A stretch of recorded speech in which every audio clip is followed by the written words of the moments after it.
Buenas noches. ¿Cómo me les va? ¿Bien?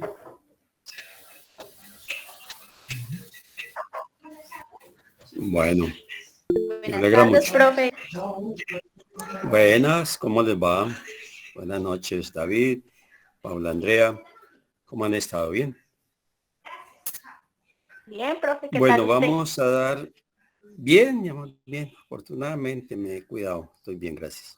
Buenas noches, Johnny Sair. Vamos a empezar entonces el programa esta noche, ¿no? Vamos a empezar por el principio, como decimos, ¿no? ¿Cuándo aparece el arte por primera vez sobre la faz de la tierra, ¿no? ¿Qué plantea ese tipo de arte? ¿Por qué tiene esas expresiones? ¿Qué manifiesta? ¿Qué expresa? ¿Qué significa? ¿Qué simboliza? ¿Cuál es el pensamiento del ser humano respecto a la creación artística? Entonces vamos a tratar de, esta noche, de ver los tres primeros periodos del arte primitivo paleolítico, que es el arte rupestre del paleolítico, del mesolítico y del neolítico. Son los tres periodos de producción artística más antiguos. Se cree que el hombre empezó a pintar en las cuevas de las cavernas en diferentes sitios de Europa, especialmente España, Francia, hace más o menos unos 40.000 años. Entonces es un proceso largo que tiene unas etapas y esas etapas tienen una concepción ideológica que se materializa en la expresión artística. Entonces, yo quiero plantear lo siguiente, muchachos. El arte, desde lo que vamos a ver ahora, desde el origen mismo de la expresión humana a través del arte, tiene una relación con el pensamiento humano.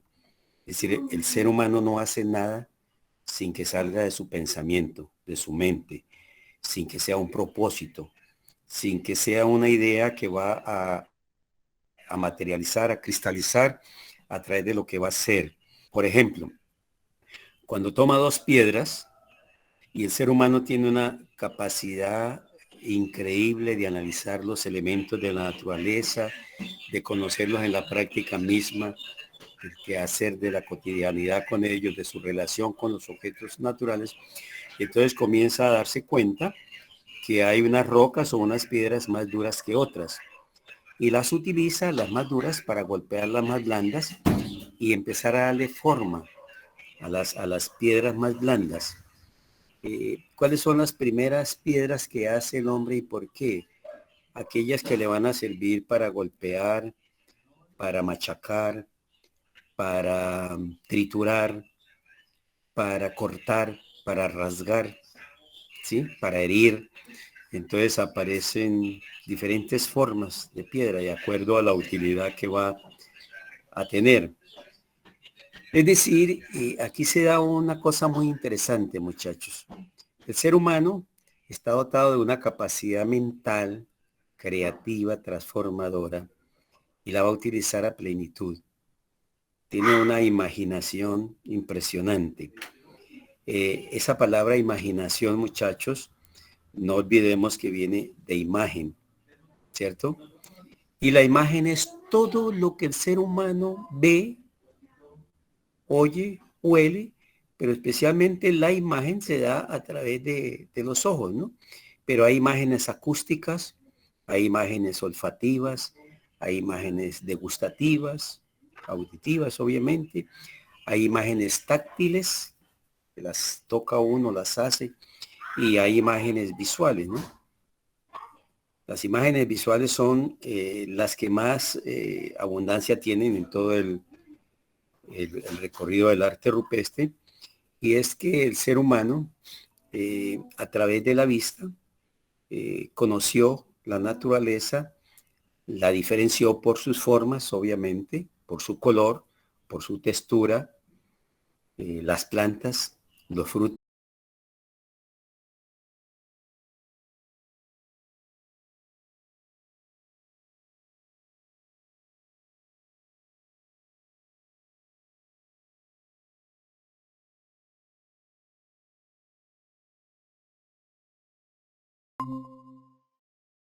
de eso, el maestro Jung, el mismo Freud, Fraser, bueno, muchos son los autores que hablan de esa capacidad que tenemos nosotros, los seres humanos, de crear imágenes a través de la imaginación, porque las hemos introyectado visualmente, nos hemos relacionado con los objetos, con la naturaleza, con la fruta, los animales, con todo aquello que nos interesa, y entonces esas formas que tienen los objetos se visualizan, nos cautivan visualmente y de hecho las introyectamos al cerebro. Van a la mente, a la nemin, como llaman los griegos, a la mente, y allí queda grabadas esas imágenes, grabadas. Entonces uno tiene, digamos, que un disco duro en el cerebro que graba todas las imágenes, así como más adelante las palabras, los colores, en fin, y eso queda en la memoria, en el disco duro, decimos nosotros que tenemos, y eso es permanente, definitivo, ¿no? Definitivo, no tiene vuelta atrás. Entonces nosotros lo que tenemos en el cerebro son miles de millones de imágenes que se relacionan con los procesos de conocimiento, con toda la actitud cognitiva del ser humano que se graba esencialmente a través de imágenes. Entonces, el arte visual, como se llaman las artes plásticas, el dibujo, la pintura, la escultura, la cerámica, el grabado, es un arte esencialmente que tiene que ver con la imaginería que nosotros construimos en la mente, en el cerebro, y que tenemos la memoria por nuestra relación cotidiana con el entorno, con la naturaleza. Eso está más o menos claro, muchachos. Si tienen, yo les voy a pedir un favor, a medida que yo voy hablando, de pronto pueden haber muchos términos, muchas figuras que no pueden quedar muy claras, ¿no? Me gustaría, si hay dudas, muchachos, cualquier duda que tengan o cualquier intervención que quieran hacer, cualquier interpelación, por favor, háganla. Que yo quiero que estas charlas, yo no quiero hablar de estas clases, ese término, yo quiero hablar de estas charlas, tienen que ser muy didácticas, que generen realmente un conocimiento sobre lo que es el arte a partir de la relación del humano con la naturaleza y como un producto hecho por los hombres y no por los dioses ni por seres especiales, ¿no? Es el ser humano el que ha construido todo en este mundo, todo, absolutamente todo, ¿no?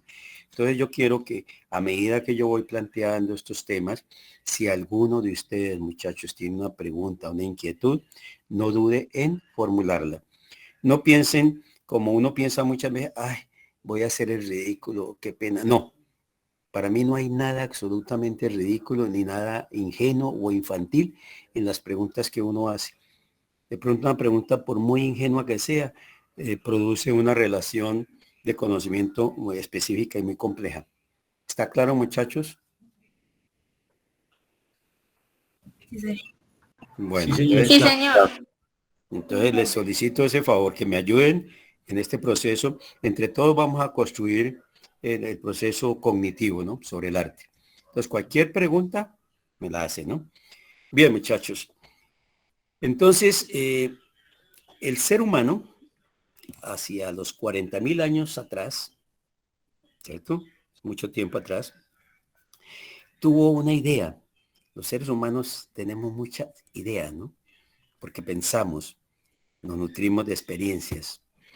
Y fue pensar que reproduciendo las formas animales que lo rodeaban, los bisontes, los mamús, los elefantes, los camellos, las jirafas, los ciervos, los alces, es decir, toda una fauna enorme que había, y era una megafauna, animales gigantescos.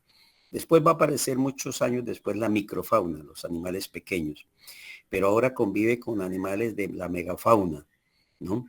Y esa relación con ellos hace que la necesidad de poderlos controlar, poderlos aprisionar, poderlos cautivar, sea una de sus principales necesidades, porque los animales le van a proporcionar el alimento adecuado para mantener calorías, energías, para mantener inclusive una población cada vez más creciente, ¿sí? Y resolver sus problemas alimentarios. Que el hombre hasta en esta época se alimentaba de la recolección de frutas y de plantas, ¿no? Se alimentaba de algunas plantas, hojas, en fin, y muchas frutas, y de pronto algunos alimentos que recolectaba. La caza no había empezado todavía. La caza comienza por esta época a darse cuando hace los primeros proyectiles, las primeras hachas, inventa el arco. El hombre tiene una capacidad de invención fabulosa. Inventa el arco, las flechas, los dardos, ¿sí? La cerbatana, la lanza, más adelante la espada, el sable, en fin. Entonces, el hombre piensa, cree, ¿no? Y les quiero decir una cosa, muchachos. De las cosas más importantes que tenemos los seres humanos es la capacidad de pensar. No sé si ustedes han tenido experiencias de pronto. Yo las he tenido y yo pienso que todos ustedes, cuando estamos lejos de la familia o del ser querido, nosotros en esa soledad meditamos, pensamos, evocamos mentalmente la imagen de cualquier persona y increíble. Pero después, cuando nos podemos comunicar con la persona, me dicen, mira que hace 3 días nosotros estuvimos pensando en ti, sentimos que tú nos estabas llamando, que nos estaba mirando, que nos estaba preguntando. No sé si les ha pasado. A mí personalmente me ha pasado. Y no es nada misterioso ni es mágico. Es la capacidad que uno tiene mentalmente de comunicarse a través del espacio, del tiempo, ¿cierto? Mentalmente, el cerebro es un órgano de lo más importante que tenemos hasta ahora empezándose a estudiar. Pero muchas culturas antiguas desarrollaron técnicas mnemotécnicas de pensamiento y lograron de esa manera trascender espacios y lugares. Hay que leer eso, muchachos, y no aterrarse y creer que es producto del satanismo, bueno, la magia sí, porque la magia, esa palabra magia viene de imago, tiene que ver con la imaginación, con las imágenes y con todo aquello que tenemos introyectado en el cerebro.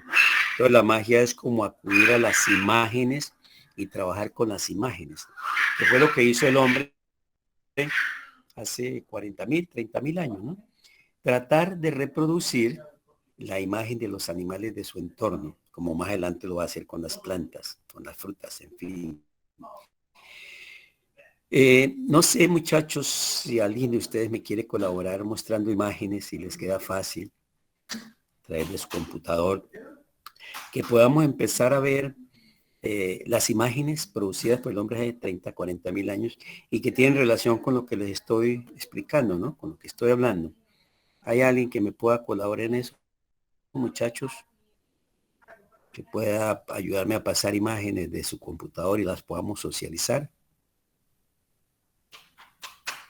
Porque yo las puedo pasar en mi celular, pero muy pequeña la imagen, ¿no? Pero si no hay, yo lo puedo hacer, ¿no? Profe, si quiere entonces yo le ayudo a proyectarlas. David, bueno, David, te Sí, agradezco señor. mucho, muy amable. Busquemos entonces arte rupestre, paleolítico, y ponemos imágenes, ¿no? Sí, señor, ya estoy entrando acá, entonces ya comparto pantalla. Bueno, David, sí, bueno, gracias, David.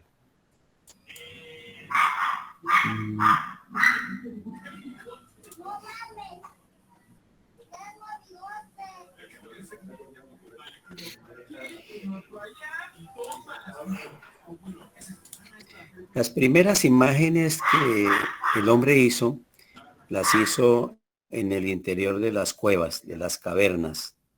Por eso al hombre le llamaba cavernícola, ¿no? Que vivía en las cavernas.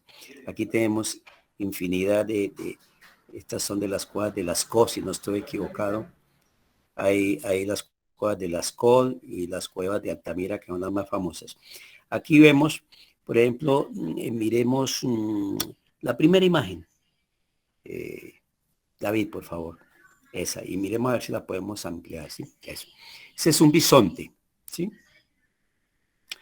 Fíjense cómo el ser humano tuvo ya la capacidad de captar el animal. Claro, todavía está muy estático, muy quieto, todavía no está en movimiento, ¿no? Pero poco a poco, a medida que va analizando la estructura del animal, que la va interiorizando, que lo va conociendo, lo va memorizando. Ahora, para pintar un bisonte de estos, el bisonte no le estaba posando, ¿no? No le estaba modelando, le servía, sino que él a través de su memoria, ¿ya? Salía, miraba de lejos el bisonte, lo analizaba, las diferentes fieras o animales, veía su contextura, su cuerpo, su pelaje, su color, sus movimientos, su estructura anatómica, y regresaba al interior de las cavernas, que eran sumamente oscuras, parece que se alumbraban con aceite de grasa de animal, ¿no? Y de esa manera reproducía el animal de memoria.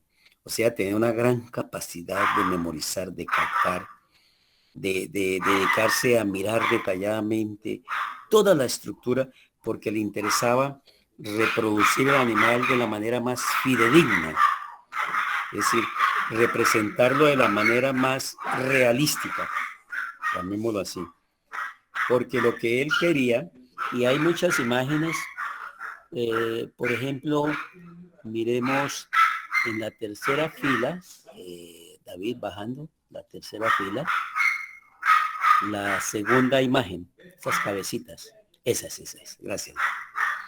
Aquí podemos ver, por ejemplo, cómo el hombre comenzaba a tratar de representar la cabeza de un caballo, de un animal, y lo hacía muchas veces, ¿no? Como cuando uno hace la tarea, que le pone a la tarea y uno dibuja y vuelve y le queda mal y vuelve y dibuja, hasta que él se va perfeccionando. En primer lugar, por parte del animal, el rostro, la cabeza, luego coge el cuello, de pronto aparece medio animal con las patas delanteras, después con las patas traseras, de pronto aparece nada más, hace medio boceto de un animal, y poco a poco, es que en 40.000 años que dura este proceso, el hombre tuvo que haber durado mucho tiempo aprendiendo a reproducir manualmente y visualmente las imágenes. Como cuando uno estudia arte, muchachos. Yo estudié 6 años, artes plásticas, y a partir del sexto año ya podía hacer el retrato, el cuerpo humano, inclusive de memoria, ¿no? Pero en un proceso, bueno, ellos tenían una escuela, la escuela de la naturaleza, y trabajaban todo el día en eso, ¿no? No tenían nada más que hacer. Nosotros trabajábamos también 8 horas, y ellos trabajaban lo mismo, porque la idea era, en el más corto tiempo, poder reproducir fidedignamente el animal. ¿Por qué razón? Porque ellos creían que reproduciendo el animal fidedignamente lo estaban recreando, volviéndolo a hacer. Es decir, tenían supuestamente el poder de, si lo representaban fidedignamente, esa imagen tenía no solamente lo material del animal, el cuerpo, sino que en el cuerpo estaba su espíritu. Entonces, al reproducir fidedignamente el animal, supuestamente con ello tenían apresado el espíritu. Es un poco parecido, muchachos, y esto viene de allá. Nosotros cargamos retratos de nuestros familiares, ¿verdad? La novia, familiares. Y de pronto cuando queremos hablar con ellos los sacamos, ¿no? Y hablamos con ellos, en fin, y lo miramos y es como si estuviésemos mirando la persona, ¿no? U otro ejemplo, muchachos, cuando uno va al cementerio a hablar con sus parientes que han muerto, mamá, papá, ¿no? Uno ve, por ejemplo, en los cementerios, la gente llega, coloca las flores, golpea la lápida, ¿no? Y comienza a hablar hola viejita, ¿cómo estás? ¿Cómo te va? Sí, mamita, estoy mal, no he podido conseguir trabajo, ayúdeme, por favor. tú que estás allá cerca del Señor, que todo lo puede, y comienza unos diálogos, yo no sé si ustedes los han visto, los han oído. Yo hice esta experiencia con mis alumnos en Bogotá cuando estuve trabajando en la Escuela de Artes, y llevaba los lunes, que es el día de las santas ánimas, ¿cierto? Que los difuntos, todos los lunes, en todos los cementerios uno ve a la gente llevando flores y pidiéndole, hablando con sus difuntos. Entonces llevé a los estudiantes e íbamos a hacer ese trabajo, ¿sí? A ver qué es lo que pasa, ¿no? Ahí hay un proceso mental, ¿no? De uno creer que el familiar que ha muerto, ¿no? Existe el espíritu en la realidad y le capta a uno el lenguaje, ¿no? La expresión, lo que uno quiere, ¿no? Es decir, la mente tiene un poder impresionante, ¿no? Entonces, volviendo a las cavernas hace 30, 40 mil años, el hombre pensó, creyó, ideó que al representar el animal de la manera más fidedigna, es un proceso muy largo y no fácil y no muy difícil. Cuando Picasso, ustedes saben, el maestro Picasso es el artista más grande que ha existido sobre la faz de la Tierra, siglo XX, ¿no? Y conoció estas imágenes y las reprodujo, son exactas. Yo no puedo hacerla mejor. Y está hablando uno de los grandes artistas como Leonardo da Vinci, como Miguel Ángel. Picasso fue un gran artista y decía que estaban hechas perfectas, que no entendía cómo el hombre de hace 40 mil años podía haber hecho estos dibujos tan perfectos, estas imágenes. No entendía, ¿no? No entendía que la necesidad es la madre de la creatividad, ¿no? Cuando uno necesita alguno, indaga cómo hacer para suplir esta necesidad y uno encuentra la forma de hacerlo, muchachos. Entonces, cuando el ser humano hace 40 mil años, 30 mil años, crea estos animales, les infunde vida, entonces comienza a hacer prácticas que algunos llaman religiosas, ¿cierto? O mágicas, ¿no? Fíjate que el concepto de religión ha sido mal interpretado por muchos historiadores y muchos filósofos. La palabra religión viene de dos palabras, leer y religar. Quiere decir hacer una lectura de la realidad, ¿no? Leerla y ligarla, ¿no? Entonces, cuando uno mira, por ejemplo, el hombre hacia el bisonte, estaba haciendo una lectura. El animal que necesito para alimentarme, ¿no? Y la acción que va a hacer posible controlar al animal, que es su reproducción formal. Entonces aparece la releyere y la realidad representada, casi que dos veces está la realidad y la representación de la realidad, y aquello lo llamaban releyere, religare, y ahí nace el concepto de religión.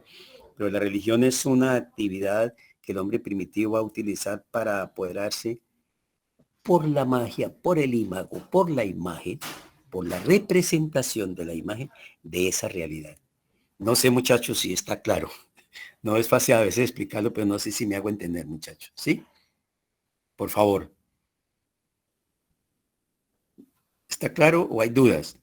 ¿Hay ambigüedad? ¿Hay algo que no está claro? Hasta el momento está claro. Sí, bueno. Hasta el Entonces, momento claro. bueno, muchas gracias. Entonces, el hombre creía hace 40 mil años que al representar fidedignamente la realidad, la naturaleza, esta cosa, la naturaleza animal, la estaba a la vez creando o recreando y asistía. Estaba haciendo como un símil, como si fuera el gemelo, ¿no? A propósito de eso, ¿no? Cuando aparecen los gemelos y toda la vida ha habido gemelos, la gente toda la vida ha creído que los gemelos, el uno es bueno y el otro es malo. El uno tiene que ver con la luz, el otro tiene que ver con la oscuridad, ¿no? Ese concepto dual de la vida, lo bueno, lo malo, lo blanco, lo negro, el día, la noche, ¿no? Entonces, cuando nacen mellizos, Creía que el uno era la representación de lo bueno y el otro la representación de lo malo. En este caso, la representación que hace el ser humano del bisonte es un gemelo, pero es un gemelo bueno que le va a proporcionar una relación, o es un gemelo simplemente, que le va a establecer una relación con la realidad, con el gemelo que existe en la realidad y que es real y que camina, ¿no? Entonces, al hacer prácticas de cacería frente a esta imagen, simular que se está cazando, que se está hiriendo, que se está atrapando, ¿cierto? Y algunos bisontes, algunas imágenes tienen pintadas flechas o inclusive con piedras hirieron el cuerpo del animal, porque supuestamente lo que hacían sobre la imagen repercutía sobre la realidad. Y allí viene lo que llamamos la magia simpatética, la magia homeopática, la magia concomitante, la magia negra, ¿cierto?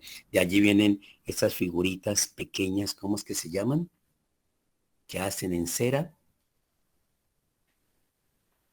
No saben cómo se llama, que tienen que ver con una... ¿Esculturas? Sí, pero son fetiches pequeñitos que hacen en cera virgen, le colocan vestidos de la persona, la bautizan con la persona, el nombre de la persona que están invocando, hacen ¿Puedo? el vudú, correcto. Son figuritas y actualmente, después de 40.000 años, que el hombre emplea prácticamente ese poder mágico para cautivar esa presa, el hombre transforma eso en las pequeñas figuritas de cera virgen que hace, las bautiza, le pone el nombre de la persona a la cual quiere invocar, a la cual quiere que la imagen tenga el espíritu de esa persona. Si es posible, consiguen elementos de esa persona, pedazos de uña, de pelo, de ropa, y la visten, le ponen el nombre y luego comienzan a actuar sobre ella con unos alfileres de oro, y entonces hacen toda una serie de prácticas religiosas invocando a la persona, yo te convoco, etcétera, etcétera, y con el alfiler de Ritual. oro, en virtual, sí, exactamente, como la educación en día más o menos virtuales, exactamente, ¿no? Entonces con la agujita de oro la clavaban en el cerebro para que me piense, para que esté comunicado, o en el corazón para que me sienta, para que me ame, bueno, en fin, en diferentes partes del cuerpo. Y este vudú, ¿cierto? Con estas pequeñas imágenes, eso funciona, la gente cree en eso y la gente cree en las cuestiones mágicas, ¿no?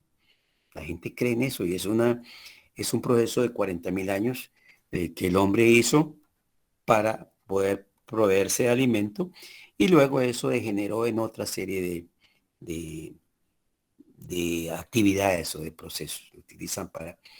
Como les decía uno, cuando uno carga el retrato de una familia, uno lo saca cuando está solo y habla con ellos, uno está convencido que lo están oyendo, ¿no? Y eso funciona porque le dicen, sí, yo hablé contigo, bueno, en fin. La mente es el poder más grande que tenemos, muchachos. Por eso tenemos que aprovecharlo, ¿no? El cerebro es una capacidad. ¿Han leído a Rodolfo Ginás, muchachos? Nuestro neurólogo colombiano que trabaja para la NASA. Tiene un librito, tiene varios libritos. Acaba de sacar uno para la Feria del Libro, no ha llegado todavía aquí. Pero hace mucho rato sacó un librito que llama El cerebro y el mito del yo. Es un trabajo muy bonito. Después sacó otro libro que llama Continuum Mente Cerebro. Tiene un video, ¿no? Dice que el cerebro es la esencia de uno, es decir, y el cerebro lo mueve a uno, ¿no? Si uno se mueve, si uno habla, si uno piensa, si uno es porque tiene cerebro. Uno ama no con el corazón, uno ama con el cerebro, ¿cierto? Pero claro, el corazón es un símbolo porque, bueno, les voy a hacer una pregunta. ¿Por qué la gente cree que uno ama con el corazón? Y se representa el corazón en rojo. Sí, Alexander.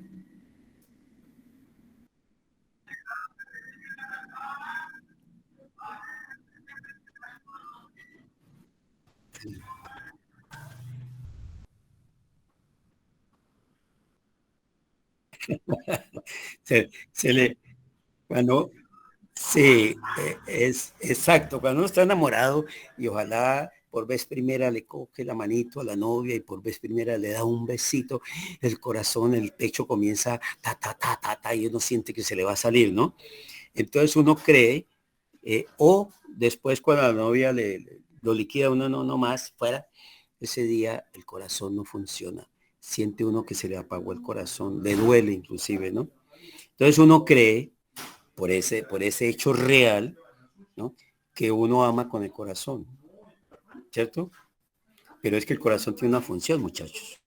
¿Cuál es la función del corazón? ¿No? Bombear sangre, ¿no? ¿Cierto? Sí, Fabián. El corazón se encarga de bombear sangre para todo el cuerpo y Exactamente. Eso es. Y es el cerebro.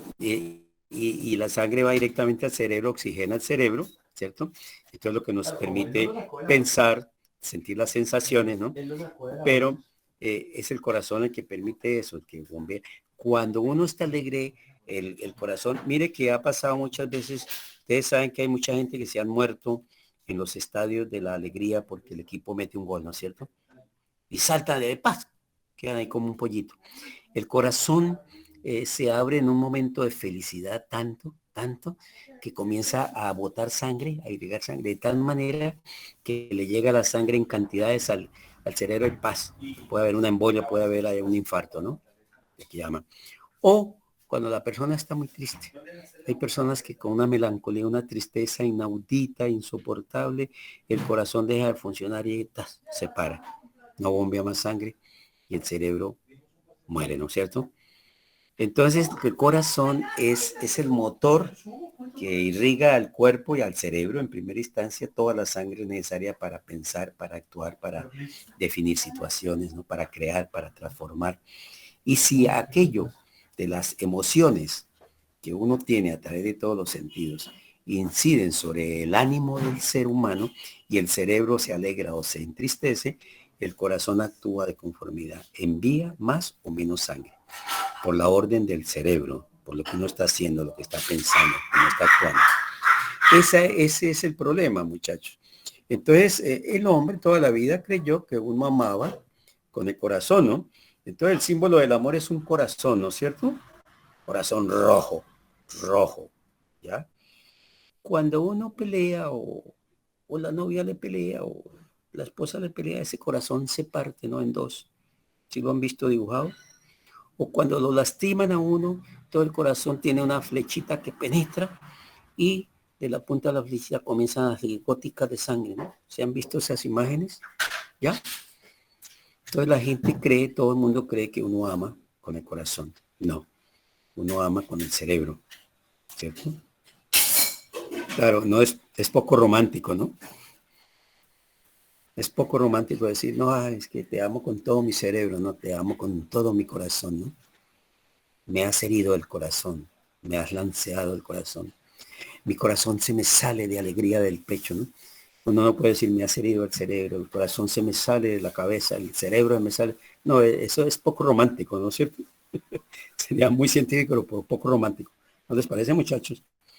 Entonces, uno maneja muchos símbolos. El ser humano ha creado muchos símbolos. ¿Cuál es el símbolo de la paz? La palomita con... La palomita blanca con esto en la boca que se me olvida el nombre, profe. Un ramito de olivo. El olivo. Eso sí, el olivo con el ramito de olivo. ¿Y de dónde viene esa imagen? ¿De dónde sale esa imagen, muchachos? ¿La han leído en alguna parte? ¿O ustedes nunca estuvieron navegando en el diluvio? ¿Eh? ¿Nunca estuvieron en el ¿Dios? arca de Noé? ¿Nunca estuvieron en el arca de Noé, muchachos? Ah, pues porque trae la esperanza, ¿no? Trae el mensaje de la esperanza, de que habían encontrado tierra, ¿no, profe? Exactamente, Lice. Es decir, lo que nos dice la Biblia es que el joven Noé, cuando Dios lo llamó para que iba a destruir la tierra con la inundación, ¿cierto? Ese aguacero que duró 40 días y 40 noches, ¿no? Entonces él hizo la barca, embarcó todos los animales y después de 40 días, él no sabía todavía si había pasado o no. Entonces envía a la paloma, ¿no? La paloma va y regresa inmediatamente, o sea, no tuvo dónde posarse. O sea, todavía sigue la tierra abnegada, no hay. Luego más adelante vuelve y la manda, como a la tercera vez, la palomita se demoró un poco más y llegó con una ramita de olivo en el pico. Entonces Noé supo que las aguas estaban bajando y que ya podía anclar y llegar a tierra firme, ¿no? Entonces este es un mensaje bíblico, ¿no? Entonces por eso eh, la paz vuelve a reinar en el corazón, en el pensamiento de Noé, ¿no? Se tranquiliza porque estaba un poco angustiado, ya 40 días ya no había nada. Se le estaban acabando las provisiones además, ¿no? Entonces esa es la paz, ¿no? Entonces por eso la paz la pintan de blanco y es una paloma, ¿no? ¿Cierto? Esa paloma, ¿dónde aparece religiosamente nuevamente como un elemento de paz? Que tiene que ver con la vida y el espíritu. En la Santísima Trinidad, ¿no? Padre, Hijo y Espíritu Santo. El Espíritu Santo es el símbolo de una paloma con las alas abiertas. ¿Lo han visto? ¿Sí? Sí, La sí. paloma se convierte en el signo del Espíritu Santo, de la gracia bendita, de lo espiritual, de Dios, de la paz, bla, bla, bla. Son creaciones que el hombre hace, ¿no?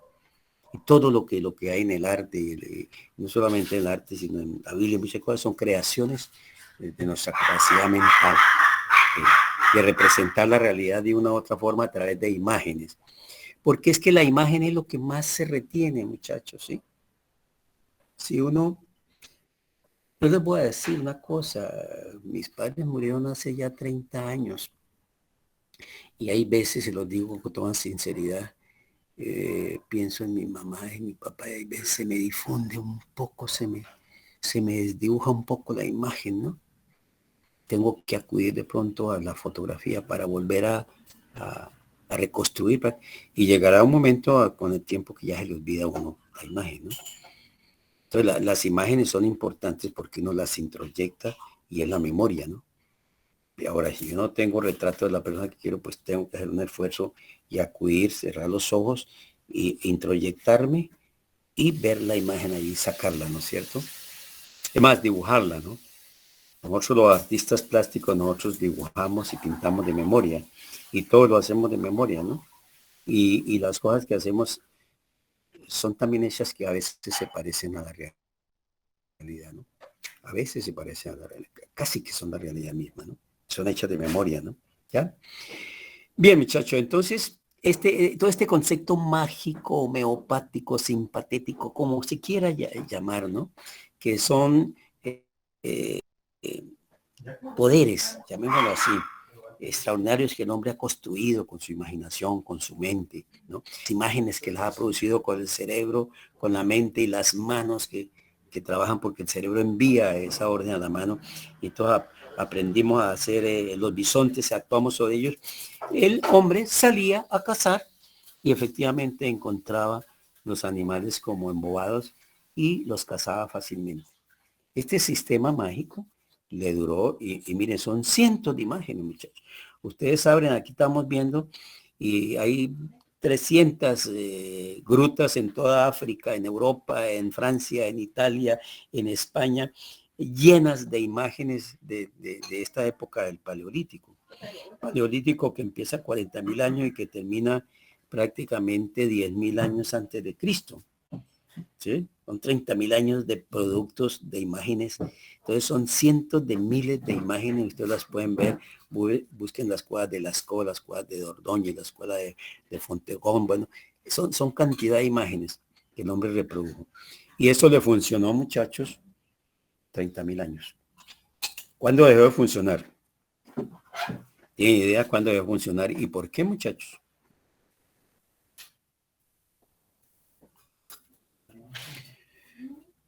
Cuando llegaron las grandes nevadas, que la tierra comenzó a congelarse, ¿no? Los glaciares que llamamos, ¿no? El último fue hace como 10.000 años, 9.000 años.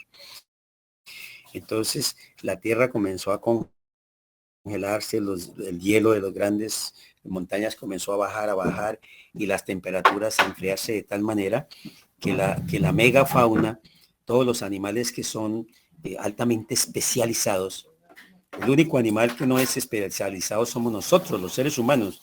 Por eso nos podemos adecuar a cualquier clima, a cualquier lugar, a cualquier cultura, ¿cierto? El hombre puede ir al desierto y allá, después de un tiempo, convivir con 45 grados, 50 grados a la sombra de temperatura y no se muere, ¿cierto? O puede ir al polo, a los polos, y vivir con 50 grados bajo cero en los iglú que hacen con hielo, ¿no? Y no se muere, ¿no? O puede ir a la selva, ¿no? Y a conocer a Tarzán y vivir con Tarzán y con Chita, ¿ya? Y se adecua a la selva, ¿no? A cualquier parte, porque nosotros no somos especializados. En cambio, los animales nacen ya como predeterminados para hacer determinadas actividades en determinados espacios ambientales, climáticos, etcétera, ¿no? Y cuando se salen de allí, el animal pues se puede morir, ¿no? Pero el hombre aprendió a cazarlos. Y con la caza aprendió a domesticarlos, ¿cierto? Y este fue un proceso precisamente que se da entre el Paleolítico, que va terminando 10.000 años antes de Cristo, y empieza un periodo que se llama el Mesolítico.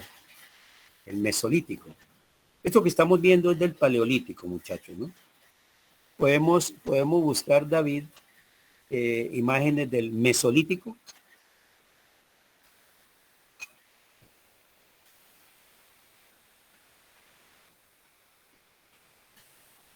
El Mesolítico, mire. ¿Qué diferencia hay entre lo que vimos del Paleolítico en las imágenes y el Mesolítico, muchachos? ¿Cuál es la diferencia?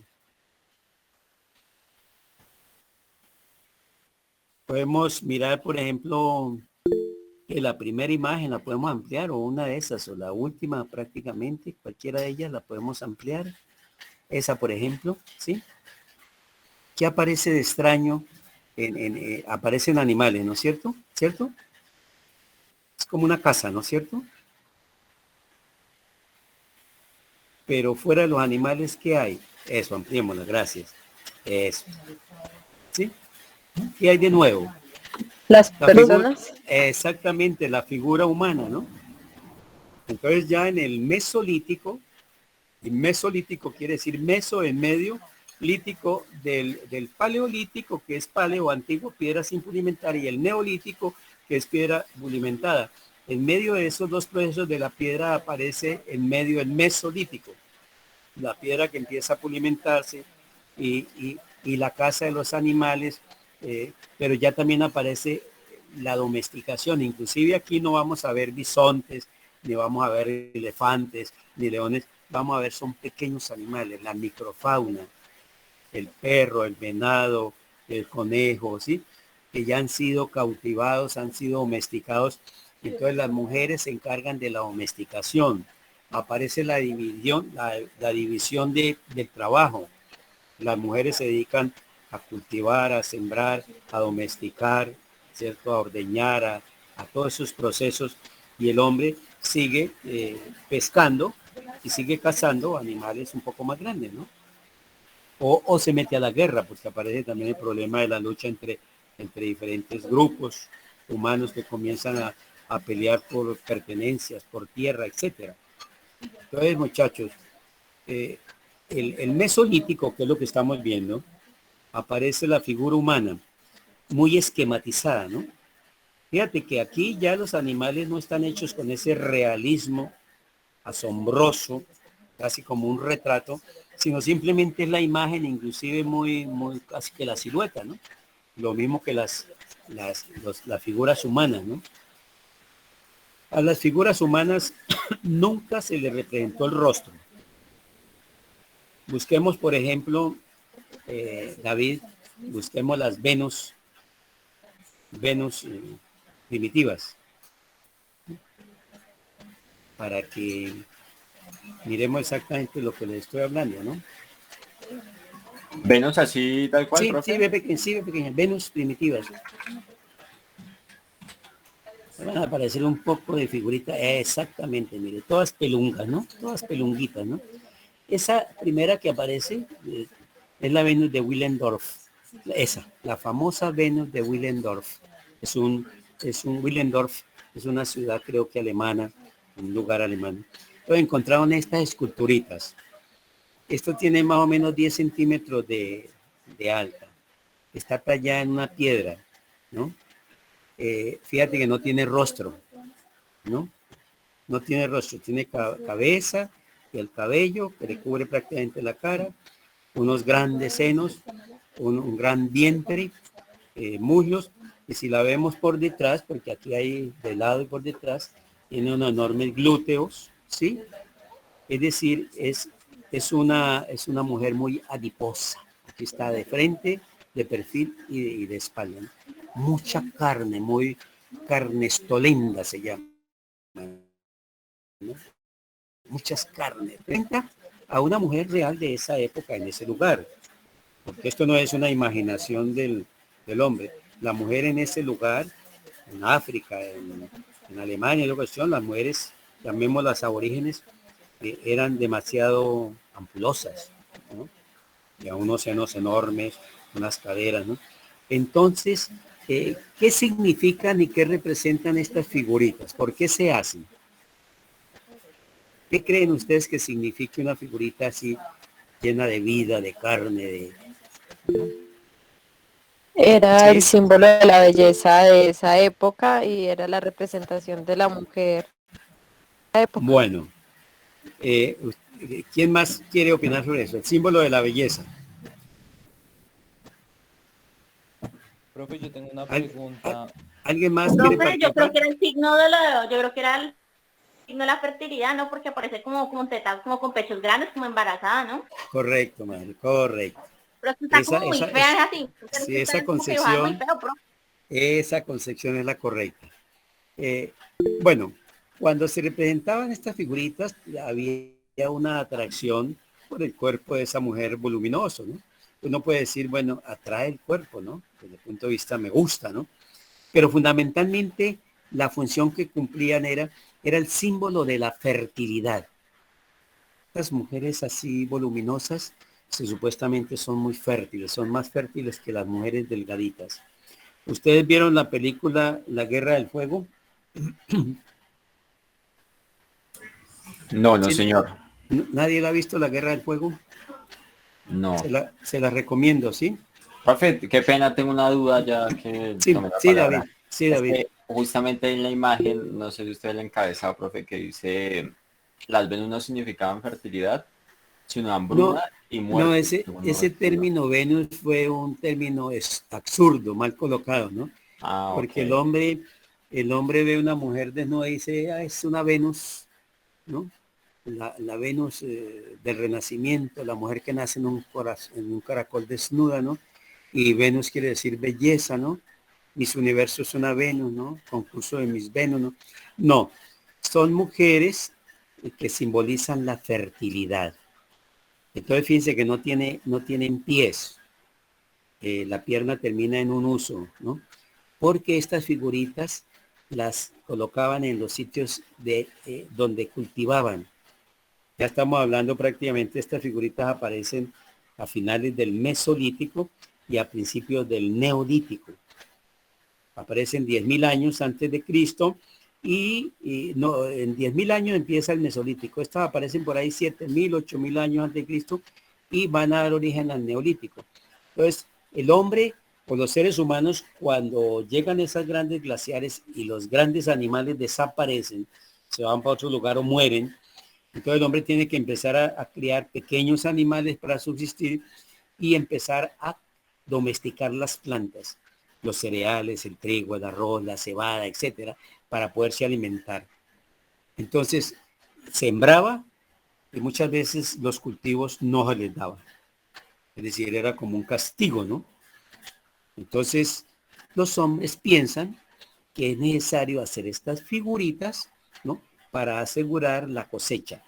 Al enterrar, por eso no tienen pies, al enterrar esta figurita dentro, acerca de los cultivos, supuestamente la fertilidad de esta mujer entra a fertilizar la tierra y permiten grandes cosechas. Y aquello funcionó, muchachos. ¿Mm? No sé si poder es querer o querer es poder. Y funcionó. Entonces estas figuritas se encontraron, ahí tenemos varias, ¿no? No solamente la de Willendorf, la del Spiegel, bueno, hay varias, ¿no? Hay muchas de estas figuritas que aparecen, mire, cantidad, ¿no? En diferentes sitios, unas más estilizadas, pero de todas maneras son sin rostro, porque entre otras cosas el concepto de pertenencia de las cosas, la figura humana, se dan cuenta que en las pinturas nunca se pinta el rostro del hombre ni de la mujer, porque existía ya la creencia en el ser humano que una imagen que se parecía a la realidad, así como ellos pintaban los bisontes igualitos y se apoderaban de él en la realidad, si a un ser humano se le pintaba igual, con sus rasgos definidos, se le podía hacer daño, porque se le podía apoderar de él y de su espíritu, ¿sí? Entonces ese concepto mágico, neopático, como se quiera llamar, de este tipo de concepción, no permitió jamás representar la figura humana caracterizándola a través del rostro. Entonces no aparece el rostro por ningún lado. Esa es la explicación. Más adelante va a aparecer, mucho más adelante. Ya el hombre va a pasar la del neolítico, inclusive aparece la época de las culturas urbanas, donde ya la representación de la figura femenina y de los hombres son tan reales que inclusive se representan como en esta figurita de abajo, mire. La última hilera, la primera, hay representaciones femeninas, miremos, pero ya tienen rostro, ¿no? Es decir, ya la magia no actúa sobre ellas, sino ellas son como, al contrario, son como ángeles, ¿no? Tienen el poder de crear, de transformar, ¿ya? Fíjense que tienen alas, ¿no? Entonces son seres no propiamente terrenales, sino seres celestiales, vienen del cielo, bajan como vírgenes, como ángeles protectores, ¿no? Y están, si se dan cuenta cómo terminan los pies de esas mujeres, son como garras, ¿no? ¿Sí? Entonces son seres celestiales, que entre otras cosas, fíjense sobre qué se apoyan, sobre felinos, ¿no? Los felinos, muchachos, el tigre, el león, el jaguar, son las representaciones imaginarias del dios Sol, por el color de la piel, por la fiereza. El león, cuando se espeluca, aparece un sol en pleno verano, ¿no? Entonces, supuestamente estos animales son mensajeros del dios Sol, ¿no? Que vienen a la tierra a traer el sol, la energía solar, la vida, etcétera. Entonces, los felinos están relacionados con el sol. Las mujeres casi siempre se relacionan con la luna, pero es que la luna tiene los poderes vegetativos, ¿no?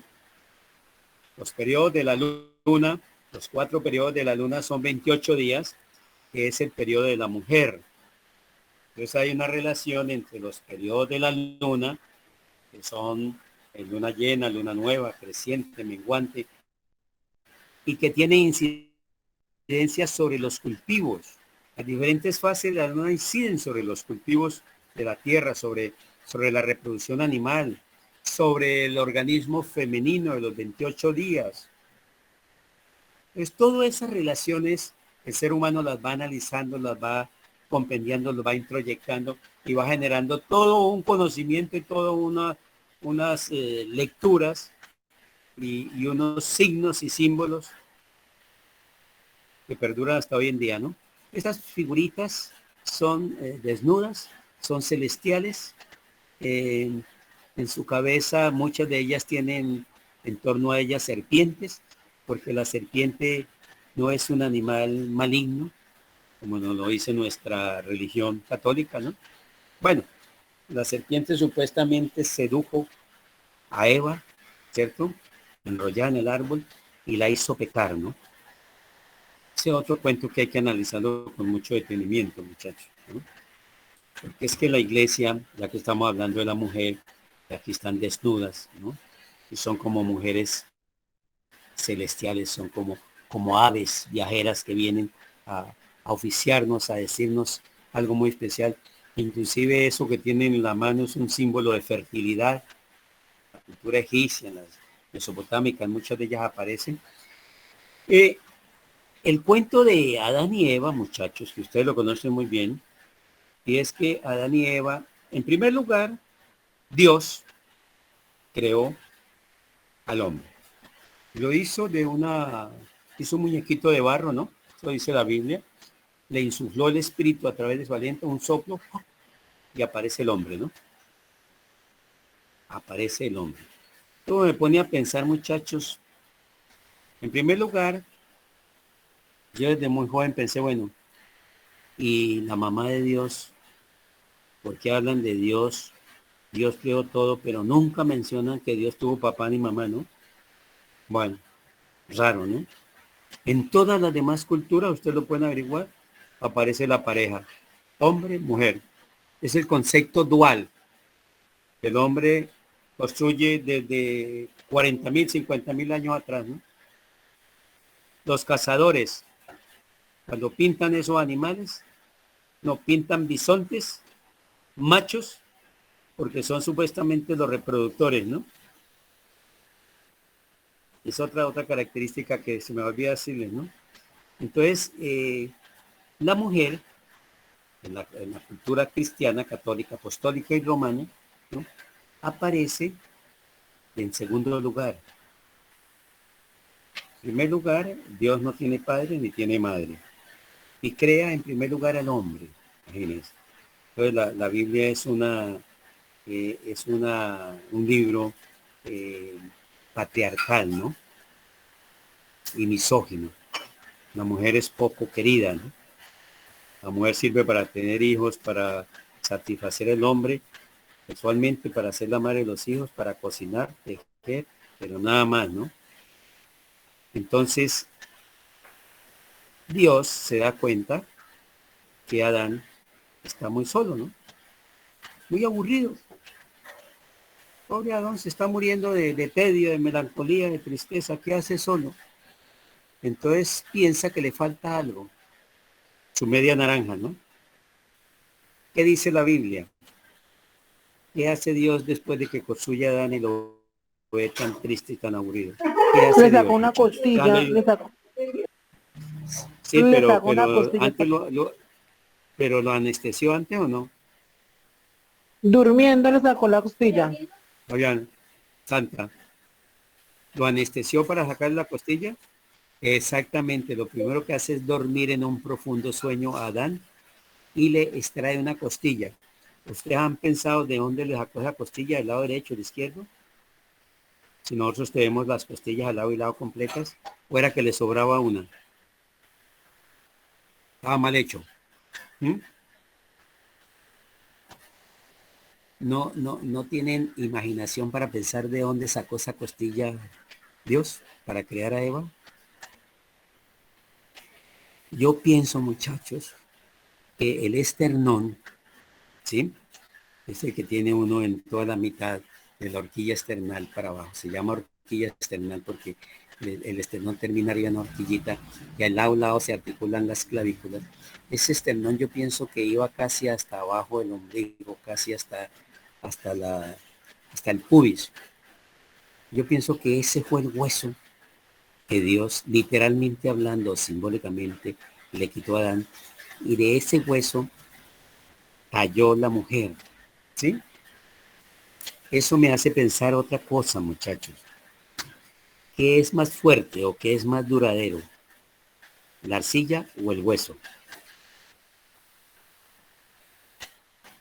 El hueso. Entonces la mujer es más fuerte que el hombre. Tan fuerte será que dura 9 meses Toda embarazada. una vida, una mujer bien fuerte. Un hombre casi aguantando no. mareos, con vómito. La mujer trabaja desde las 5 de la mañana hasta las 12 de la noche, cocina, lava, plancha, trapea, tiene hijos, nos da el desayuno, nos da el almuerzo, la comida. Para eso acuesta con nosotros. Y bueno, ¿no? La humanidad existe porque la mujer ha permitido la reproducción de la humanidad. Claro, el hombre pone la quereza, ¿no?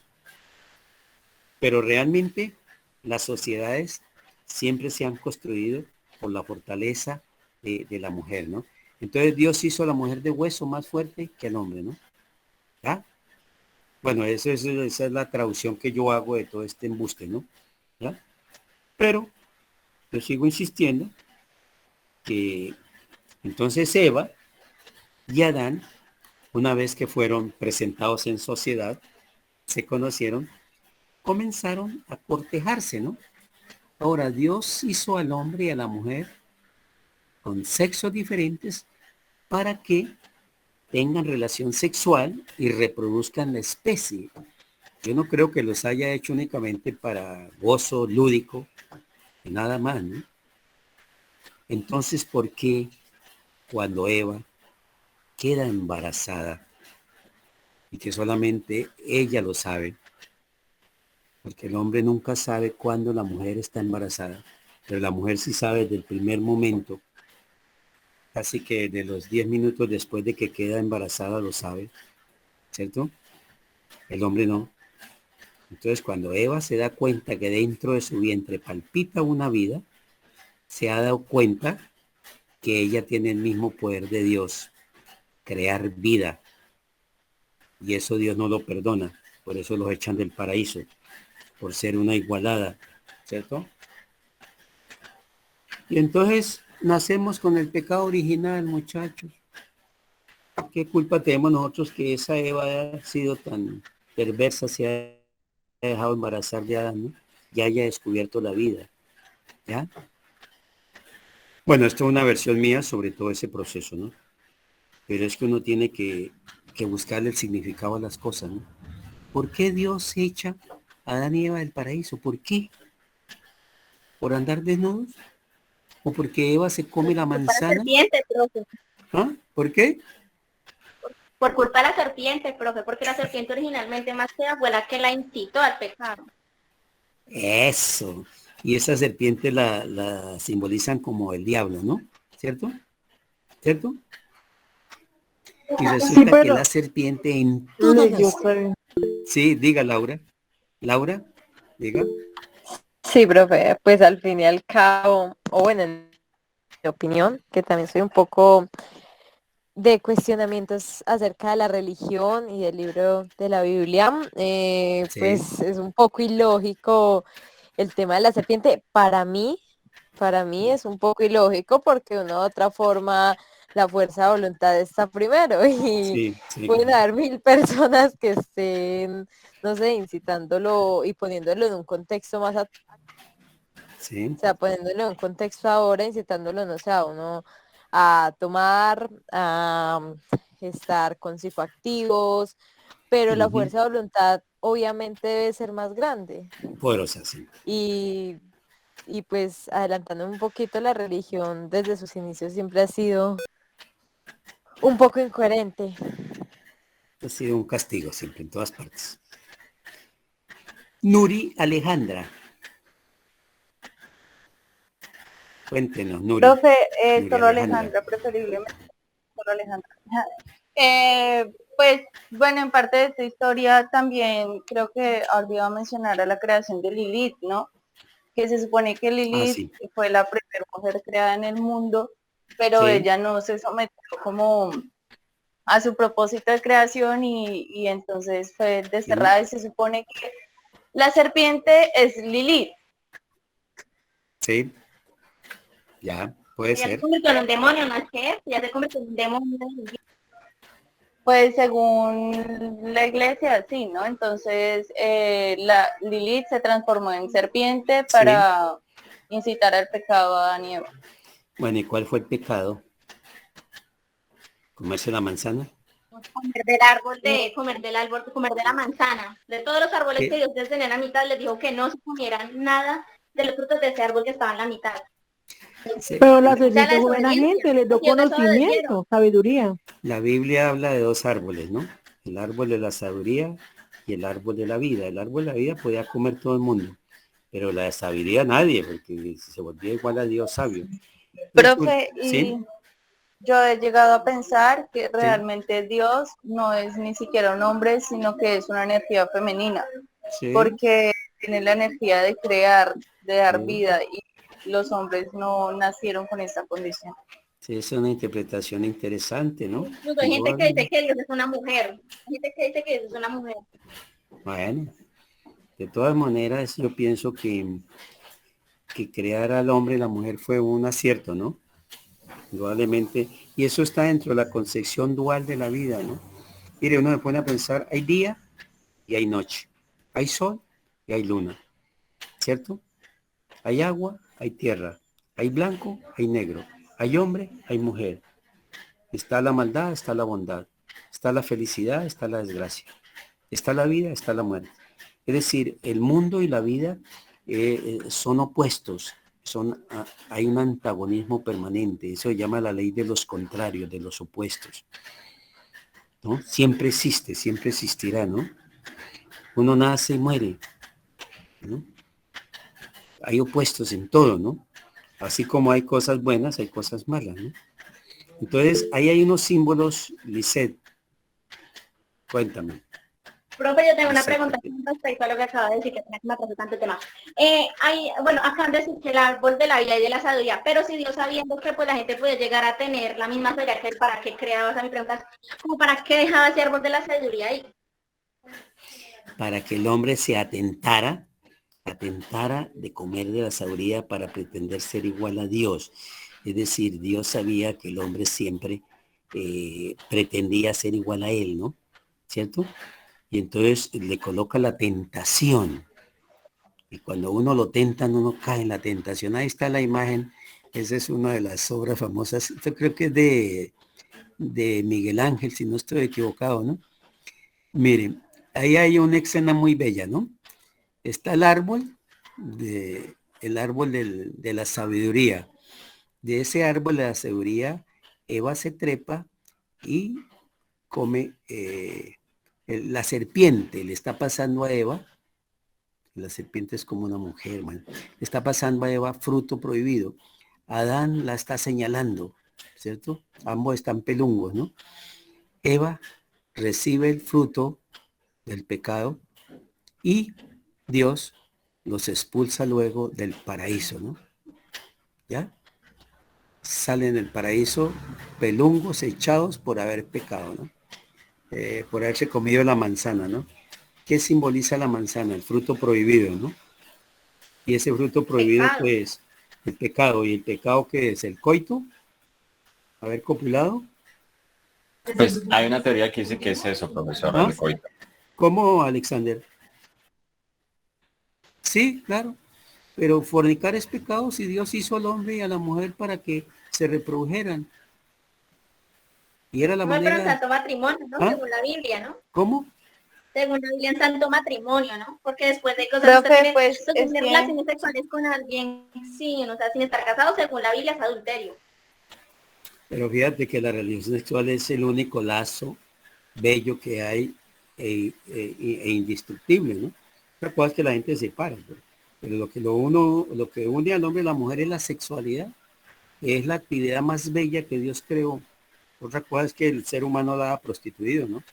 Pero no hay cosa más bella que la relación sexual entre dos personas que se aman, ¿no? Hombre y mujer estoy hablando, porque hoy en día también hay homosexualidad, bueno, no sé si da igual.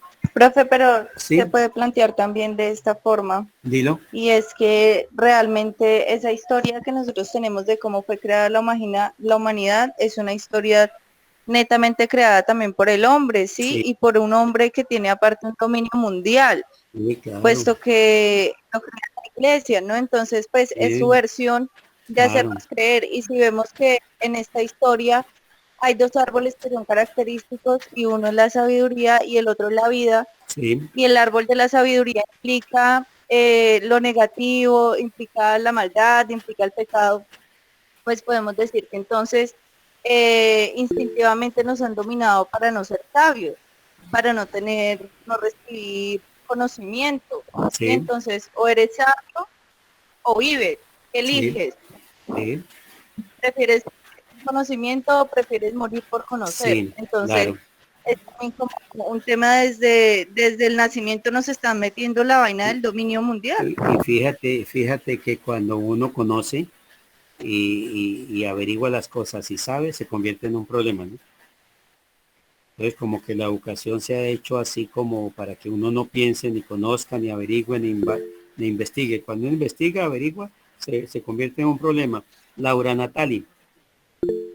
Es como en la Inquisición, donde las mujeres, por saber más, por no querer seguir la misma línea de casarse, tener hijos, pues eran consideradas brujas Sí, y señor. por eso las quemaban. Y Sí, lo señor. mismo con las personas que no estaban de acuerdo con la religión católica en ese tiempo. Sí, señor. E igualmente ahora, eso todavía sigue pasando. Sí. Y los líderes sociales en este entonces. Ustedes conocen la historia de la indígena que aquí en Ibagué existía y que quemaron en la época de la colonia por bruja. Ah, sí, Manuela, que se llamaba la princesa Chulima, ¿no era? Ujú. Sí, sí conocen esa historia, sí. Lisset, ¿tiene la palabra? ¿Sigues o es que Sí, que dejaste? según la historia, pues, Ah, ¿no? aquí O sea, dicen según la que historia dice que supuestamente ella la violaron y la masacraron y le hicieron una cantidad de cosas, pero horribles. Que no, incluso el Nevado del Tolima creo que le pusieron a esa montaña por a ella, ¿no? aquí hay un español, uno de los cronistas, Fray Pedro Simón, que cuenta la historia de esa mujer que vivía en la margen derecha del río Conveima, ¿cierto? Y que era una herbolaria. Una herbolaria era que cultivaba todo tipo de plantas, ¿no? Y los indígenas han sido herbolarios todavía porque las plantas han sido las medicinas de ellos, ¿no? Hay varios libros que hablan pues del beneficio de las plantas, ¿no? Para todo tipo de enfermedad las plantas son buenas. Lo que pasa es que después las plantas se convierten en sustancias que se traducen en gotas o en pastillas y entonces se comercializa. Pero nuestros aborígenes en todas partes del mundo, la medicina naturista era a base de plantas, ¿sí? Entonces ella sembraba todo tipo de plantas y se las facilitaba a las diferentes culturas que venían a llevar esas plantas para todo tipo de enfermedad. Y Profe, la los, cacica Lima. sí, sí, correcto, Lima. Y los españoles que llegaron aquí, que el 99.9% eran unos ignorantes, ¿no? Además venían apoyados por la religión que también ha sido tenaz, la religión cristiana ha sido tenaz, ¿cierto? De lo más atrasado que hay, de lo más condenatorio. Entonces la condenaron, la quemaron, ¿no? Por supuestamente porque era bruja, ¿no? Ser herbolario era bruja, ¿no? Utilizar la medicina para embrujar, para crear, bueno, es decir, la ignorancia ha llevado también a muchas cosas, ¿no? Fíjate, la Edad Media, la Iglesia condena a la mujer, fundamentalmente la mujer es pecadora, ¿no?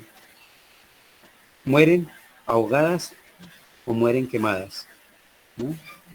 E inclusive no solamente a hombres, en el siglo XVI, principio del siglo XVI, murieron tres grandes sabios del grupo de Giordano Bruno, muere quemado, Giovanni Pico de la Mirandola, muere quemado, y hay otro que no recuerdo cuál es, tres grandes científicos que son del grupo de los heliocéntricos, los que descubren que la Tierra gira alrededor del Sol y no a la inversa como decía la Iglesia. Entonces los queman por eso, ¿no? Para después, realmente Galileo Galilei, él tiene que retractarse porque a él hicieron un juicio, ¿cierto? La Santa Inquisición, y lo iban a quemar. Pero él dice públicamente ante la Inquisición, no, que realmente él está equivocado, que no hay certeza, pero en lo que escribe Galileo Galilei en sus memorias, él dice que no iba a pelear con la iglesia porque la iglesia no está en capacidad de entender los descubrimientos de ellos. Entonces era mejor aceptar eso y seguir viviendo, ¿no? Pero a él le prohibieron inclusive difundir su pensamiento, le dieron la casa por cárcel y a la larga, ¿quién triunfó? Pues todo el concepto de Galileo, de Copérnico, de todos estos científicos que descubrieron el heliocentrismo, ¿no? Sin embargo, a tres de ellos los quemó la iglesia. Consideraban que esa teoría era herética, ¿no? Entonces, muchachos, luchar contra la ignorancia es muy duro y obtener el conocimiento es muy peligroso, ¿cierto? Estamos entre la espada y la pared, muchachos. Lisette, ¿quieres seguir hablando o se te quedó la mano arriba? No, profe. O sea, usted dice que, o sea, entre el conocimiento, digamos, o sea, yo lo pondría de ejemplo, no sé si suena de ejemplo bien o mal, digamos, la ignorancia, o sea, la gente, digamos, en este caso, no sé, según mi pensamiento, no según mi Sí. pensar, Ajá. digamos, la gente que cree que uno es bueno, que no sé qué cosa, que la gente ignorante, hombre, es, ay, y luego estamos la generación que se ha dado cuenta de, pues, de todas las y ciertos genocidios que ha cometido este señor, sería como, o sea, el tránsito del conocimiento, ¿no? Ajá. Bueno, muchachos, miren aquí todas las representaciones que han hecho los artistas clásicos sobre el tema de Adán y Eva, el pecado original, ¿no? Echado del paraíso, bueno, etcétera, etcétera. Ese ha sido un tema que se ha llevado a la plástica, ¿no? Pero hay que buscarle sentido a eso, pero no, pues no nos vamos a quedar en eso. Sigamos, estamos en el Mesolítico, ¿no? Estamos mirando el Mesolítico definitivamente aparecen las Venus. Las Venus es un símbolo de fertilidad, ¿no es cierto? No tienen rostro por lo que les dijo. El concepto de la magia, inclusive abajo esta cabecita que tiene rostro, es un rostro esquemático, no tiene identidad alguna, ¿sí? Es así. Pues parece una figura humana, pero le falta prácticamente la identidad, la boca. Es un esquema, de los primeros esquemas que hay de tratar de reproducir simbólicamente la figura humana, ¿no? Hay cantidad de Venus pequeñas, tenían la propiedad de fertilizar la tierra, de propiciar la abundancia, así como eran de abundantes ellas, propiciaban la abundancia. En la Guerra del Fuego, esa película al final muestra precisamente cómo las mujeres abundantes que existían en esa época eran las únicas que tenían capacidad de reproducir la especie. Las figuras delgadas, las mujeres delgadas inclusive eran menospreciadas en las culturas. Eran las abundantes como la Venus de Willendorf, las que supuestamente son más fértiles, cosa que es un concepto totalmente equivocado, ¿no? Pero bueno, eso era lo que pensaba en esa época el ser humano. Entonces el Mesolítico, muchachos, es el proceso entre el Paleolítico, en ese concepto mágico de la caza de los grandes animales, pero cuando los animales desaparecen por esos fenómenos climatéricos o climatológicos de las grandes nevadas, de los grandes glaciares, entonces el hombre tiene que adecuar su vida, su pensamiento, su conocimiento a otra forma de ser, de pensar y de realizarse para poder subsistir. Entonces aparece precisamente el Mesolítico, es un proceso de cambio entre el Paleolítico y el Neolítico, está en la mitad, por eso se llama Meso, ¿no? Y en el Mesolítico empiezan a aparecer estas figuritas de la fertilidad y aparecen, miremos otras imágenes del Neolítico en las artes, en la pintura, aparece precisamente la mujer criando el ganado, ¿cierto? Domesticándolo, la pintura del Mesolítico. Entonces aparece, la mujer siempre ha jugado un papel importante desde el Mesolítico. Se dieron cuenta que era la reproductora de la especie y que de esa manera, si la encargaban de los cultivos o del cuidado de los animales se iban a reproducir y las plantas indudablemente iban a germinar, iba a haber grandes cosechas. Entonces a la mujer se le atribuye ya desde el año 10.000 antes de Cristo, y le atribuyen esos poderes de fertilidad. Entonces todo lo que toca la mujer lo reproduce, las plantas, la tierra, los animales, ¿no? Hay un elemento, entonces se empiezan a representar, la mayoría de representaciones que hay en las pinturas del Mesolítico son animales domesticados, se dan cuenta, y las mujeres rodeando los animales, porque es la mujer la que se encuentra, la que domestica realmente.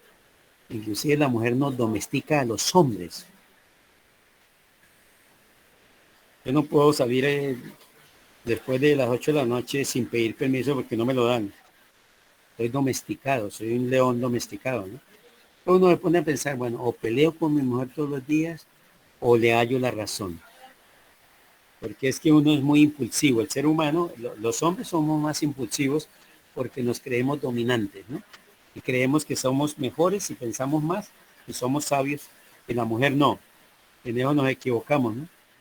La mujer trata de preservar la familia, de preservarlo a uno, de ser cuidadosa, de ser cautelosa, etcétera, etcétera. Pero uno no, uno es intrépido, uno es osado y eso le genera a uno muchos problemas. Y en este proceso el mesolítico va a llevar hacia el año 7000 antes de Cristo al neolítico. El neolítico es la piedra pulimentada, es un periodo que va a durar desde el año 7000 más o menos hasta el 4000, como unos 3000 años antes de Cristo. Y el neolítico va a permitir y va a generar las grandes culturas. Es decir, el neolítico, el hombre pule la piedra, empieza a hacer construcciones ya, viviendas, empieza a haber monumentos líticos, va a conocer al final del neolítico el lenguaje, la organización familiar, ya va a construir la casa y cerca de la casa tiene los cultivos, entonces va a aparecer la relación de pareja, entonces aparece con la relación de pareja la familia. Entonces el neolítico es todo un proceso de cambio de esas, del hombre nómada que anda detrás de los animales cazándole de un lugar a otro que no tiene un punto fijo. El neolítico prácticamente a partir del mesolítico, el neolítico va a aparecer la vida sedentaria. Quiere decir que el ser humano ubica una sede, un lugar donde vivir permanentemente. Eso se llama el sedentarismo. Entonces al vivir en un lugar fijo, el hombre comienza a construir alrededor de ese hogar todo lo necesario, los huertos, los corrales de domesticación, los lugares para fabricar vasijas, los lugares para hacer la orfebrería, para hacer la estatuaria. Es decir, va a empezar a construir como la vida en familia y eso va a dar origen a la aldea, a las pequeñas comunidades y va creciendo hasta más adelante aparecer ya lo que es la vida urbana, que aparece ya con Mesopotamia y Egipto hacia el siglo, hacia los años 6000, 7000, 6000 años antes de Cristo, 5000 años antes de Cristo, ¿no? Entonces el mesolítico se caracteriza porque las imágenes son imágenes sobre domesticación del animal y aparecen las pequeñas imágenes de los animales de la microfauna. Ya no aparecen elefantes, osos, no, porque han desaparecido. El hombre ha domesticado las especies menores, que son más fáciles de domesticar, entonces se alimenta de ellas, de la leche la transforma en mantequilla, en queso, se come la carne cuando necesitan sacrificar un animal, etcétera, etcétera, ¿no? Entonces los animales ya no hay que andar detrás de ellos cazándolos, sino que los animales se reproducen, el hombre los ha domesticado y se reproducen en cantidad en los corrales y están domesticados, ¿no? Hay un símbolo que yo quiero, lo hemos visto pero no lo he explicado, y es tal vez arriba en la primera fila, la segunda imagen, David, bueno, ya no, baje la otra fila, la tercera, en este caso la tercera fila, la otra, la imagen esa de las manos, ¿sí? Mira, aparecen en cantidad de cuevas, de grutas, las manos. ¿Qué querrán decir, muchachos? Para ustedes, ¿qué simbolizan las manos en este periodo de 30.000, 20.000, 10.000 años antes de Cristo? ¿Qué simbolizarán las manos? ¿Qué querrán decir? Como que representando de que estuvo ahí, o sea, de ¿La unión? que es territorio de ellos. La unión de las personas, ¿no? Perdón, ¿quién dijo? ¿Cómo David? Como marcando territorio y decir que por ahí pasaron. Marcando territorio, la unión, ¿qué otro concepto?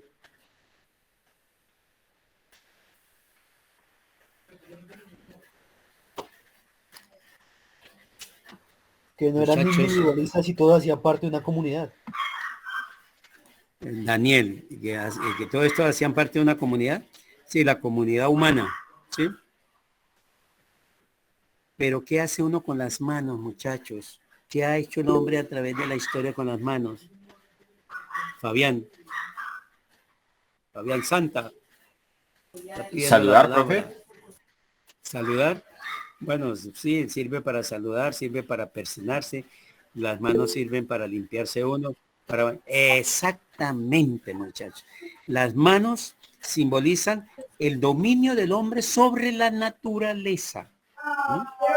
Control de los animales, la domesticación, las siembras, el cultivo. Las manos son símbolos en todas las culturas del poder del ser humano sobre la naturaleza. Con las manos se transforma uno mismo, transforma la naturaleza, crea, aprende a escribir, aprende a pintar. Con las manos sirven de lenguaje, las manos, pero la equivocación es creer que las manos funcionan solas. Pero aquí lo que dice es que las manos están relacionadas con el cerebro. El hombre hace todo lo que tiene que hacer con las manos porque el cerebro lo induce. ¿Sí? Fabián Santa, ¿vas a hablar? ¿Sí? ¿Estamos de acuerdo con el concepto o es muy erróneo, muchachos? Es un concepto que se ha sacado a través de muchos estudios, de mucho análisis. ¿Para qué sirven las manos, no? Es más, miren, cuando yo estaba trabajando en Cali, estuve dirigiendo la Escuela de Bellas Artes del Instituto de Cultura del Valle, ¿no? Convocaron a un concurso nacional para hacer el logosímbolo del Instituto de Bellas Artes de Cali, que cobijaba 4 facultades, 4 programas: teatro, ballet y danza, artes plásticas y teatro, artes plásticas, danza, ballet y música, el conservatorio, ¿no? Y ¿sabe quién se ganó el premio? Un artista que el símbolo del Instituto Vallecaucano, el Valle de la Escuela de Bellas Artes o del Instituto de Bellas Artes, son 4 manos. Porque supuestamente las manos son creatividad, son danza, son artes escénicas, son artes plásticas, son literatura, lo que ustedes quieran. La mano es la expresión del cerebro a través de las manos, o sea, la materialización del pensamiento humano se da a través del quehacer manual, ¿sí? Fabricar, de construir. Esa es una extensión del cerebro, las manos son una extensión del cerebro, ¿no? ¿Están de acuerdo, muchachos? Sí, señor, de acuerdo. Entonces uno me pone a pensar, David y compañeros, realmente el hombre hace tantos años, estas manos tienen 15.000, 20.000 años de pintadas, pero nadie habla de ellas. Todo el mundo habla de los animales, ¿no? ¿Ya? De los animales, pero las manos son un hecho simbólico muy importante en esta época, expresan eso que estamos hablando, ¿no? Es el dominio, el control, el poder que tiene el hombre sobre la realidad, sobre la naturaleza, la mano, ¿no? Como expresión de pensamiento, como materialización de las ideas, de lo que uno piensa, de lo que uno cree, ¿no? ¿Ya? ¿Estamos de acuerdo? Sí. Es un símbolo, ¿no? Es un símbolo. Pero fíjate, aparece 30.000 años atrás y hace varios años, en 1980, que yo estaba trabajando allá, se gana un concurso. Tal vez el artista conocía todo este proceso y se ganó el concurso con ese símbolo.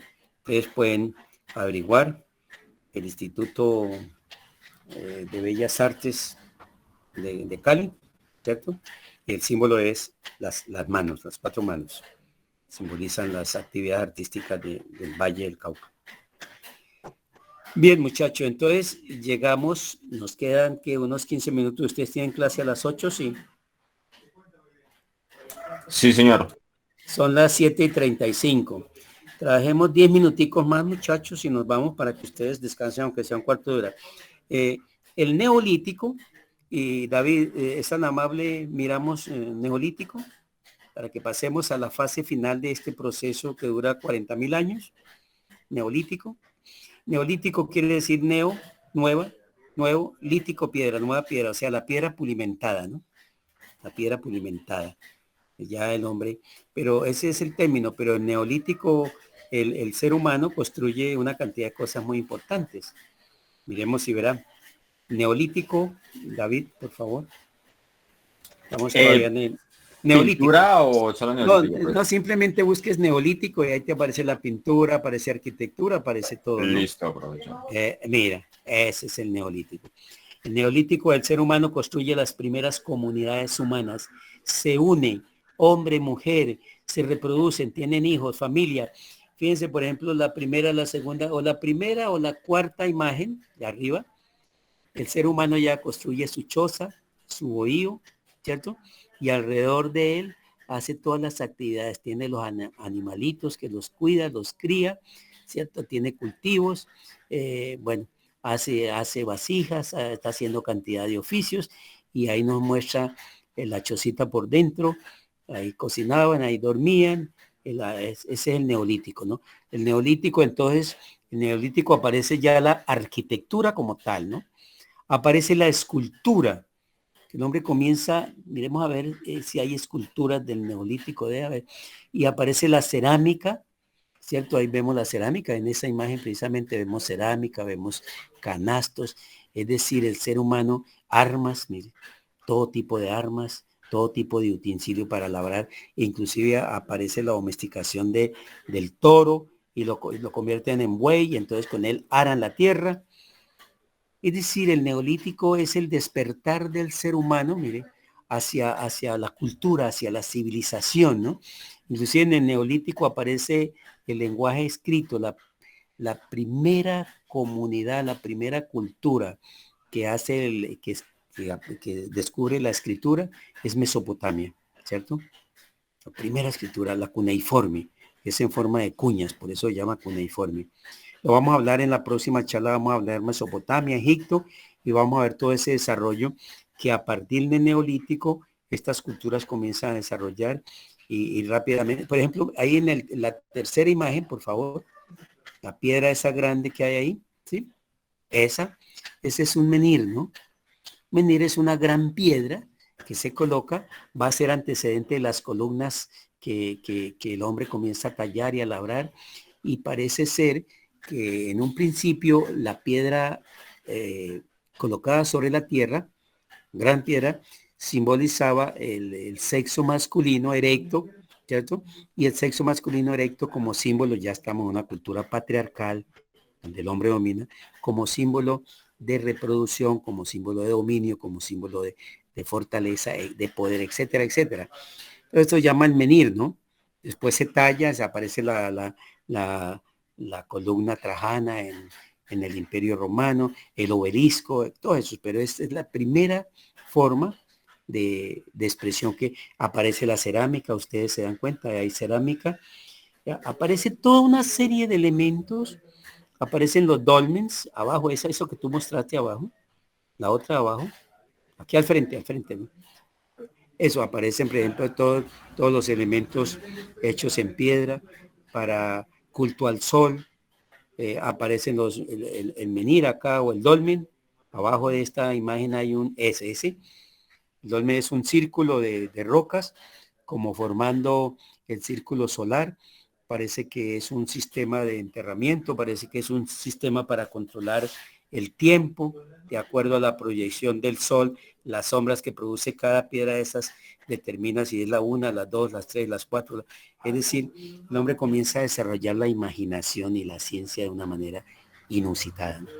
Es decir, tiene todo un cúmulo de conocimiento y comienza la diversificación más grande en herramientas, en armas, en cerámica. Aparece la textilería, los vestidos. Ahí vemos unos metates para moler el maíz, para moler los granos.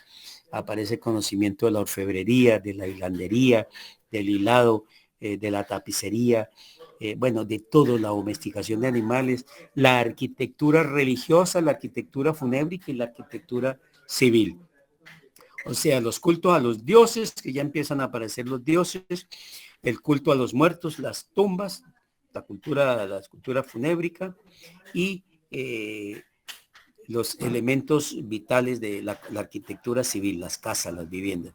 Entonces, viviendas para vivir, viviendas para morir, para ir más allá, las tumbas y viviendas para los dioses, los cronleys y Entonces aparece una diversificación de pensamiento y aparece propiamente esto que vemos, la arquitectura, el origen de la arquitectura. Entonces aparece la arquitectura, aparece la escultura, la pintura, la cerámica, la orfebrería, las artes menores, aparece ya prácticamente la religión como tal, los dioses, y va a aparecer la ciencia, las matemáticas, la física, etcétera, etcétera, etcétera. Estamos en los albores, muchachos, terminando un proceso de 40.000 años, ¿sí? Que empieza con el paleolítico, todo lo que, y empieza aquí la civilización prácticamente. Aquí sobre este proceso neolítico va a aparecer Mesopotamia, que es la primera civilización que aparece sobre la faz de la tierra, y 500 años, 1000 años después, Egipto. Son las dos culturas importantes, las primeras culturas que se llaman las primeras culturas urbanas, porque aparece ya en la ciudad, el hombre organizado en la ciudad. Bueno, muchachos, se nos acabó el tiempo, ustedes tienen que ir a comer algo, si no han comido, a descansar, para, grosso modo, les he hecho un planteamiento más o menos de lo que es el arte primitivo, ¿cierto? Sí, Fabián, cuéntame. Por un favor, me regalas, me agregas a tu grupo y me mandas los links de clases que yo no, usted me envía el link de clases, hoy me conecté porque un compañero me mandó el link. No, bueno, te voy a incluir entonces, no sé seguramente, no sé por qué no te incluí, pero tú me mandaste tu correo, sí, claro. Ya se lo envío por el chat. Ah, bueno, entonces yo te incluyo, para la próxima clase te incluyo ya en el correo, no hay problema. Si Sí, alguien gracias. falta por incluirlo, me manda su correo y con el más gusto yo lo incluyo para la próxima clase. Espero, muchachos, que lean sobre estas cosas, ¿no? Mire, el arte es muy extenso, ¿no? Es todo el proceso de la humanidad, que son 40.000, 50.000 años de desarrollo del ser humano en la cultura, en el arte, en el pensamiento, en la religión, en todo, ¿no? En la ciencia. Y es mucho lo que hay que ver. Entonces, yo les hago muchos resúmenes, ¿no? No puedo profundizar más porque este va desde el Paleolítico hasta el siglo XXI, ¿no? Pero espero que la esencia de cada una de las charlas de las clases dejen algo, ¿no, muchachos?